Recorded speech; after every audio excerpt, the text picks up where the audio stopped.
அன்பே சிவம் மனமே குரு என்றுணர்த்திய குருவே போற்றி. சத்தும் சித்தும் எதுவென்று உணர்த்திய குருவே போற்றி.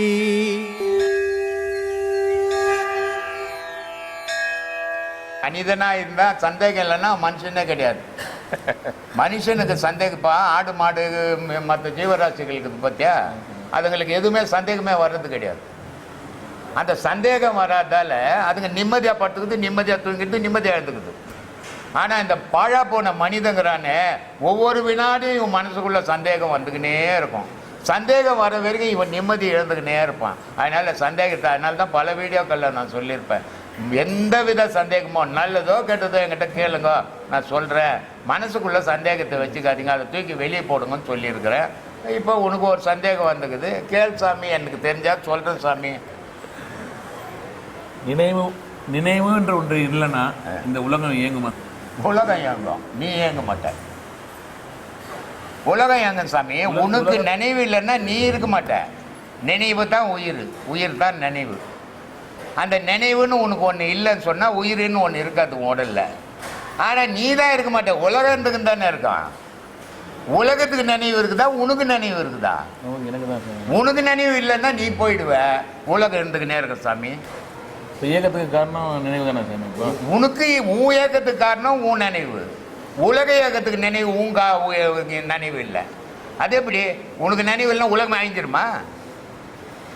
எப்படி சாமி இது? உலகத்தில் நானும் ஒரு அங்கம் தானே சார்? நீ ஒரு அங்கம், உன்னோட போயிடும். அது உலகத்தில் இருக்கிறவங்களாம் சோறு போட முடியுமா உன்னால? உலகத்தில் ஒரு அங்கம் தான் நீ. உலகத்தில் இருக்கிறவங்களாம் சோறு போட பசி ஏன் முடியல?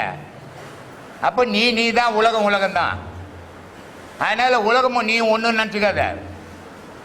உன் நினைவு உன்னோட சரி, என் நினைவு என்னோட சரி, அடுத்த நினைவு அடுத்தவனோட சரி. என்னுடைய நினைவு மறைஞ்சால் என்னுடைய உடலும் மறைஞ்சிடும்.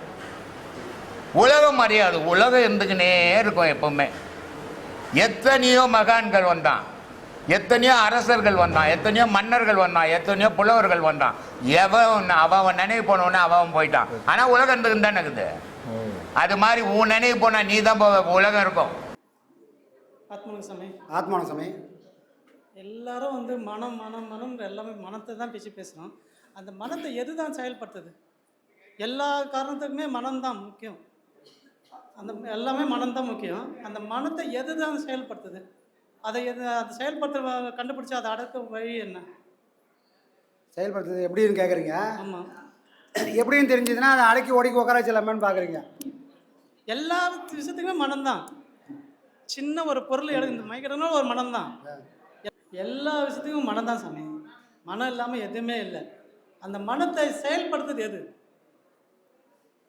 யார் சாமி சொல்கிறது? யார் தான் அந்த ஆளை ஆட்டி படிக்கிறான்னு தெரியலையே.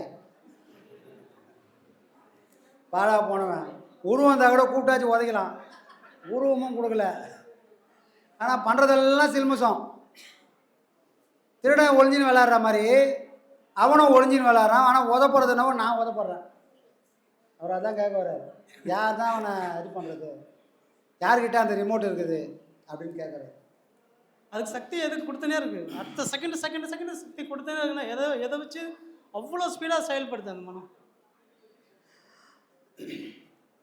முதல் எங்கேருந்து அந்த சக்தி அதுக்கு கிடைக்குதுன்னு சொன்னால், நாம் சாப்பிடக்கூடிய சாப்பாட்டிலேருந்து அது சக்தி எடுத்துக்குது.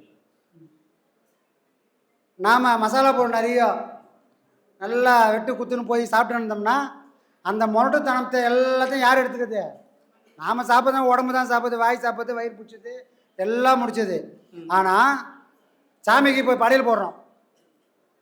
சாமிக்கு படையல் போட்டால் சாமி சாப்பிட்றாரா? இல்லை. ஆனால் சாப்பிட்றாரு தானே போடுறோம். நமக்கு நம்பிக்கை இருக்குதுல்ல, அவர் சாப்பிடாமல் இருக்க முடியாது, கண்டிப்பாக சாப்பிடுவார். அதை போல் விஷுவலாக அவர் சாப்பிடாமல் இருக்கலாம், ஆனால் நான் படைச்சா அவர் சாப்பிட்றாரு, அதான விஷயம். அதை போல் நான் சாப்பிடக்கூடிய ஒரு பொருளும் அது எல்லாத்தையும் அந்த சக்தியை உடம்பு மட்டும் எடுத்துக்குது இல்லை, மனசை எடுத்துக்குது. நான் நல்ல பொருள், எனக்கு என்னோடய திமிரை ஏற்கனவே கொஞ்சம் திமிரு எனக்கு, அப்போ அந்த திமிரை தூண்டக்கூடிய அளவுக்கு நான் சாப்பாடு எடுத்துக்கும் போது அது இன்னும் அளவுக்கு மீறி ஆட்டம் போட ஆரம்பிக்கும். புரியுது? அப்போது முதல்ல எங்கே வருதுன்னா உணவில் கை வைக்கணும். மனசு தப்பு பண்ணுது, அதை சரி பண்ணணும். எங்கேருந்துலாம் சரி பண்ணலான்னா நேரடியாக போய் மோதவே முடியாது.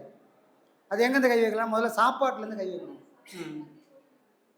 அதனால தான் உப்பு போட்டு சாப்பிடாதுன்னுவாங்க. இப்போ யாரும் உப்பு போட்டு சாப்பிட்றதில்ல, ஏன்னா எல்லாரும் கொலஸ்ட்ரால் இருக்குது. ஆனாலும் மனம் அடங்கலையே. அப்போ உப்புக்கும் மனசுக்கும் சம்மந்தமே கிடையாது. நம்மளா ஒரு கற்பனை செஞ்சுக்கிறோம். சரிங்களா? விஷயம் என்ன? முதல்ல நம்ம சாப்பாட்டில் கை வச்சுக்கின்னு அதில் காரம், புளிப்பு, உப்புன்ற பொருளை அளவோடு வச்சிங்கன்னா மனசுலோட வேகம் தானாக குறையும்.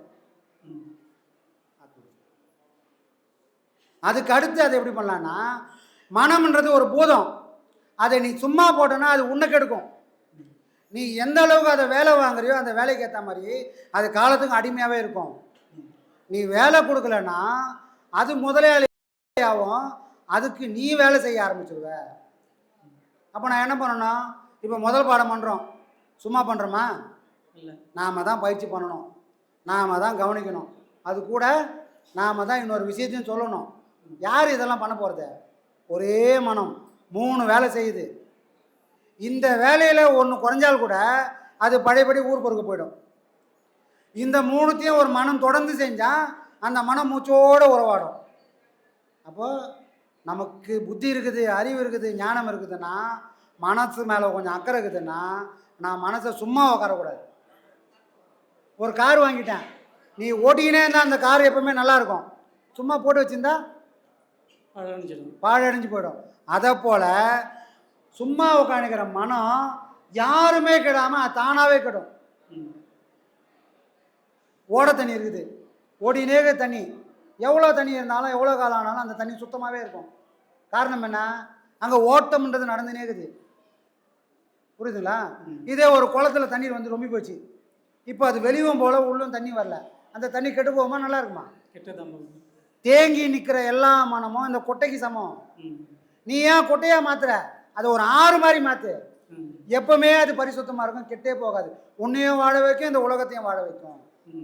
எதை எப்படி கையாளணுன்ற அந்த தகுதியை நம்ம வளர்த்துக்கணும். இல்லைன்னா நமக்கு பின்னாடி அது ஒரு பூதம் மாதிரி மண் நிற்கும். குட்டியாக இருக்கும்போதே அதை போட்டு வச்சிட்டோம்னா சரியாக போடும். பூதம் மாதிரி ஆனதுக்கப்புறம் அதுதான் நம்மளை போட்டு அதிகமாக தான் நம்மளால் ஒன்றுமே பண்ண முடியாது. அப்போது மனசை கையாள தெரிஞ்சுக்கணும் நாம். ஆனால் நம்ம ஒரு பிஸ்னஸ் பண்ணுறோம், கம்பெனி எப்படி நடத்தணும்னு தெரியும், அதோட சட்டத்திட்டம்லாம் என்னன்னு தெரியும். ஆனால் ஒரு நாளும் என் மனசை எப்படி நடத்தணும்னு தெரியலை. அது தெரிஞ்சால் இந்த தடுமாற்றம்லாம் இல்லை. இதுதான் சமைச்சோம். ஏன்னா மனம் தான் சாமி, எல்லா செயலுக்குமே அதுதான் வந்து முக்கியத்துவமே தருது.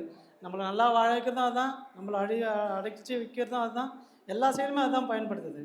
அதனால தான் சாமி அது வந்து அதை கட்டுப்படுத்துன்றது முடியாத இயலாமையிலேயே எடுத்துமே நிற்க வைக்குது. அது நம்மளை ஒரு கட்டுக்குள்ளே எடுத்து வந்து நிறுத்தினாலும் மறுபடியும் அது வந்து வேறு திசை தான் நோக்கி பயன்படுத்துறத வைக்கிறது தான் தவிர அதுக்கு தான் அது எதை தான் இது செயல்படுத்துது. நம்ம சாப்பிட்ற சாப்பாடு, நம்ம மூச்சு காத்தா எல்லாத்துலேயுமே இருக்குது. எதில் ஒன்று தடுமாறினாலும் பார்வை, மனசு, மூச்சு. உன் மனம் நிற்கணும்னா நீ நேரடியாக போய் மனசை நில்லுன்னு சொன்னால் நிற்காது. மனசை நிற்க வைக்கணும்னு முயற்சி பண்ணால் முதல்ல எங்கே கை வைக்கணும்? உன் மூச்சில் கை வைக்கணும். மூச்சு நான் சொல்கிறபடி ஓடி ஓடி அந்த இருந்ததுன்னா மனமும் கரெக்டாக நிற்க ஆரம்பிச்சிடும். இந்த 2 பொருளும் மூச்சும் மனசும் கரெக்டாக நிற்க ஆரம்பித்தா என்னோட பார்வையும் கரெக்டாக நிற்க ஆரம்பிச்சிடும்.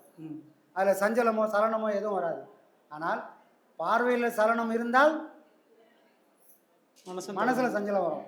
மனசில் சஞ்சலம் இருந்தால் மூச்சிலும் சஞ்சலம் வரும். அப்போ இந்த 3 பொருளும் முக்கியமான பொருள். புரியுதுங்களா? அப்போ இந்த 3 பொருளையும் ஒருத்தன் கட்டி போட்டு ஆண்டான்னு சொன்னால் மனம்ன்றது மனமாகவே இருக்கும், அது ஒரு குப்பை தொட்டி ஆகாது. இதுதான் சாமி விஷயம்.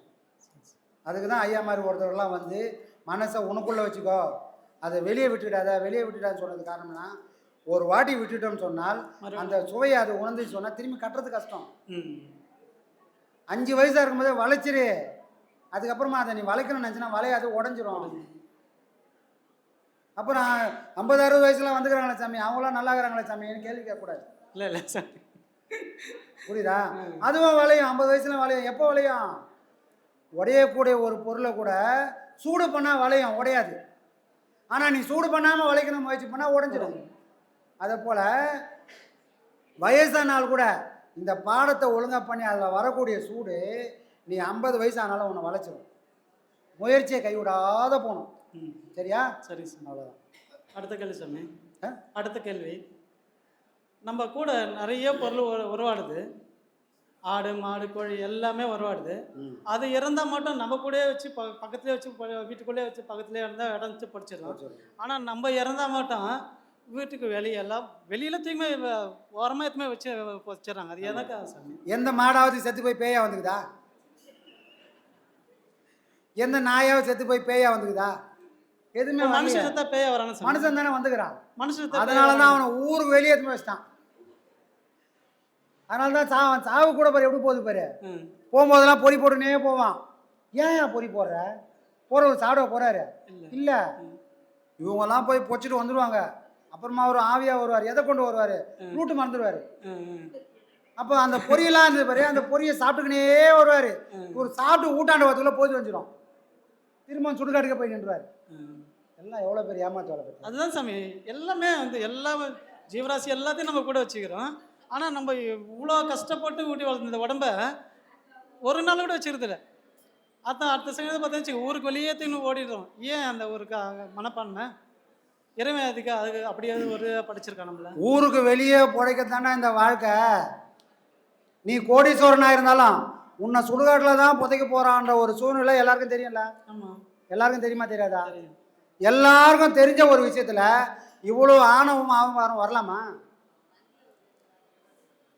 நீ செத்தா நீ சம்பாதிச்சு சேர்த்து வச்ச அந்த சொத்துலேயே உன்னை புதைக்க மாட்டான். இவ்வளோ தான் வாழ்க்கை. உன்னை எடுத்துன்னு போய் எல்லாரும் எங்கே போச்சானோ அங்கே தான் உன்னையும் புதைக்க போகிறான்.